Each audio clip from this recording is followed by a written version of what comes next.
Olá, eu sou Cláudia Macieira. Eu sou Luciana Lima. Somos idealizadoras do canal Saber Viver. Hoje com vocês, doutora Salirra Mello, falando sobre a importância da merenda escolar para as crianças. Espero que vocês curtam e compartilhem o nosso canal.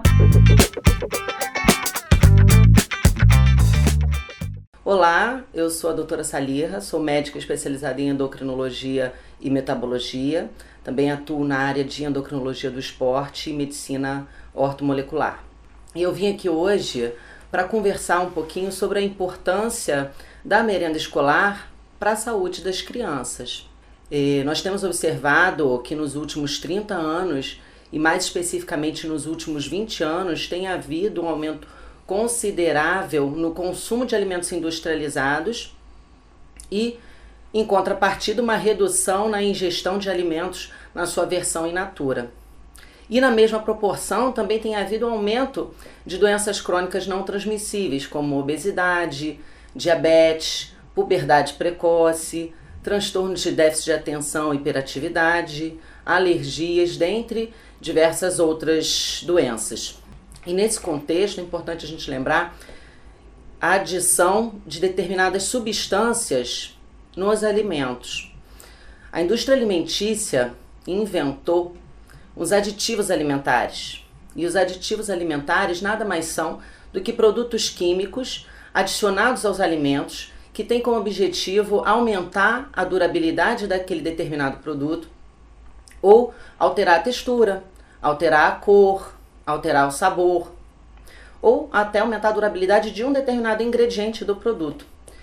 E existem diversos estudos que mostram uma associação desses aditivos alimentares e o desenvolvimento dessas doenças que eu listei anteriormente.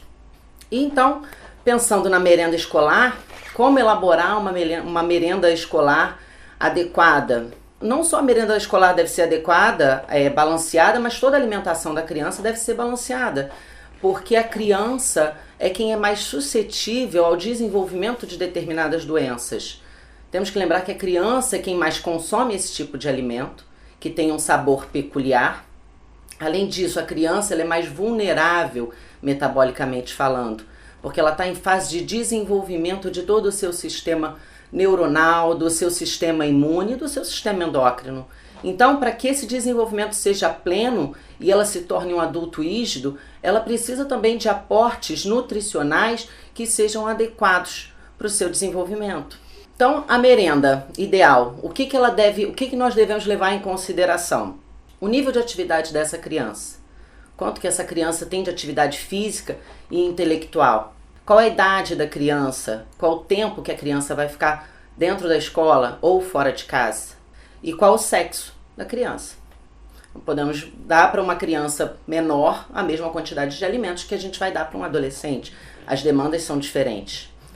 E a hidratação também é outro fator importante, porque é a hidratação que garante um bom aporte e absorção dos nutrientes, bem como um bom funcionamento de todo o metabolismo. Todas as reações químicas dependem de uma boa quantidade de líquidos que essa criança ingere ou que o indivíduo no todo ingere. Para a merenda ideal, o que devemos escolher?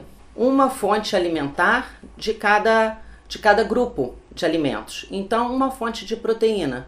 De preferência, uma proteína magra, mas pode ser também, na classe das proteínas, também pode ser um derivado de leite, como um iogurte. As versões de iogurte natural ou os iogurtes que você fabrica na sua casa são melhores, porque normalmente os iogurtes que vêm com fruta misturada têm corante. Então, as versões naturais têm menos aditivos. Uma fonte de vegetal in natura ou fruta, de preferência uma fruta da época, que elas são mais frescas, ficam menos tempo nas prateleiras. Uma fonte de carboidrato complexo, de preferência integral, que pode ser o pão integral, as farinhas, os mix cereais, a linhaça, chia, germe de trigo, dentre diversas outras, granola sem açúcar, por exemplo. E uma fonte de líquido, uma bebida. A bebida, em geral, deve ser alguma coisa preparada em casa, ou a água de coco. As versões de suco industrializados não são boas, porque são ricas em corantes, aditivos e açúcar refinado. Então, para criança, não é o ideal. Aliás, não é ideal para ninguém, mas para criança menos ainda. Se a criança for comer na cantina, as regras que a gente deve seguir são as mesmas que a gente seguiu para a elaboração do lanche em casa. Hoje nas escolas já tem diversas cantinas com lanches mais saudáveis. Tem tapioca com recheios magros, vitamina de fruta com aveia e leite, salada de frutas com granola e mel, barras de cereais, enfim, sanduíche natural, suco natural. Tem diversas opções saudáveis na cantina. A questão é a criança escolher esse lanche. E para que a criança escolha esse lanche, ela tem que ser educada em casa em relação à tua alimentação. Então, como fazer isso? Na hora de montar o lanche da criança, chama a criança para participar, deixa ela opinar os sabores dos alimentos.